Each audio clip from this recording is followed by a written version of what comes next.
பூமியோட மைய புள்ளி. நம்ம இப்ப 2026ல இருக்கோம். இப்போ சயின்ஸோட வளர்ச்சிங்கிறது ரொம்பவே பெருசு. நவீன விஞ்ஞானிகள் ரொம்ப வருஷமா ஆராய்ச்சி பண்ணி பூமியோட காந்தப்புல மையம் மேக்னெட்டிக் சென்டர் சிதம்பரத்துல தான் இருக்குன்னு கண்டுபிடிச்சிருக்காங்க.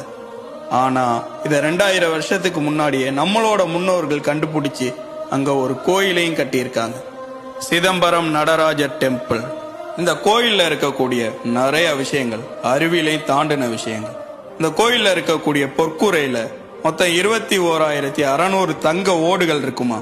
இது கிட்டத்தட்ட ஒரு மனுஷன் சராசரியா ஒரு நாளைக்கு மூச்சு விடுற எண்ணிக்கை.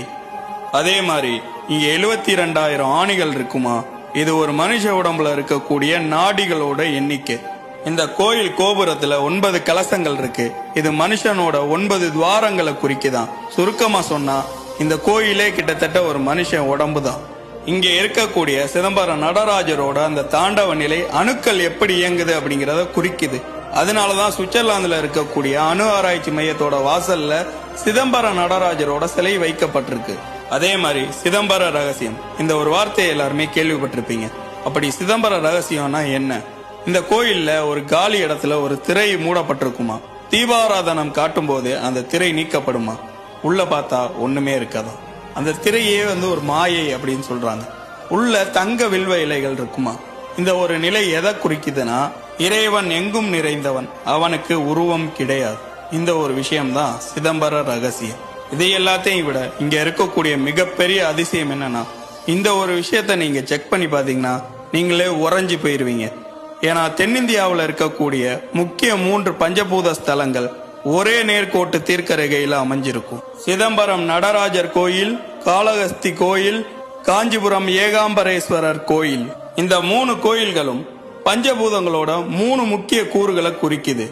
காஞ்சிபுரம் நிலம், காளஹஸ்தி காற்று, சிதம்பரம் ஆகாயம். இது எல்லாத்தையுமே விட இங்க இருக்கக்கூடிய மிகப்பெரிய மர்மம் என்னன்னா, இந்த ஒவ்வொரு கோயில்களுக்கும் இடையில கிட்டத்தட்ட 100 கிலோமீட்டருக்கும் மேல டிஸ்டன்ஸ் இருந்திருக்கு. மலை, ஆறு, காடு இது எல்லாத்தையும் தாண்டி நம்மளோட முன்னோர்கள் தமிழர்கள்னால எப்படி இவ்வளவு துல்லியமா நேர்கோட்டை கணிச்சு எப்படி இந்த கோயில்கள் கட்டப்பட்டது இன்னைக்கு வரைக்கும் ஒரு பெரிய கேள்விக்குறியாவே இருக்கு. இப்ப இருக்கக்கூடிய அறிவியலுக்கு முன்னாடி இதெல்லாம் வெறும் சாதாரணமா இருக்கலாம். ஆனா 2000 வருஷத்துக்கு முன்னாடி நம்மளோட தமிழர்களால எப்படி இந்த விஷயத்த பண்ண முடிஞ்சிச்சு? நம்மளோட தமிழர்களை பத்தி இன்னும் தெரிஞ்சுக்கணும்னு நினைச்சீங்கன்னா கமெண்ட் பண்ணுங்க. மறக்காம நம்மள ஃபாலோ பண்ணிக்கங்க.